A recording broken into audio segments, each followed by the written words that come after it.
Next on the docket, we got this Fender Jazz Bass, brand new. The guy just bought it at the store, and it's in to be set up properly. That top end will need a little bit of a fret dress right at the very end. You'll see as I go through the job. So we'll start by getting a tracing off that top end of the fingerboard for our radius gauge. We'll check that against the fret itself and liken it. Right on the money. This concave shape that we picked up off of the fret itself is going to be transferred onto this small piece of pine.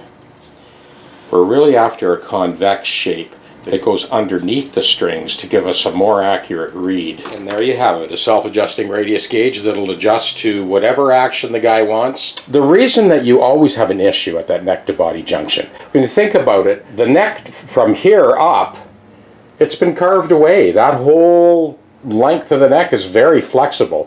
But that big square chunk of maple that's going into the body, that doesn't budge. So that's why 90% of the time that neck to body junction needs to be addressed if you want to drop that action down to get it to play to its maximum potential. And that's what we're doing. You can see that those upper frets will need to be recrowned and polished. The rest of the frets are fine, and the overall lay of the neck is good. This has now been leveled and recrowned. Now we're ready to buff it out. Frets are a done deal now, man. End to end, mirror finished, perfectly level, recrowned, buffed, polished. So now we just string it up, tune it, and adjust the action to where we want it without worrying about notes rattling out on that top end. We've got our self-adjusting radius gauge tucked underneath the strings right at the bridge to guarantee a perfect match to the fingerboard radius. So now it not only looks mint, it'll play mint too.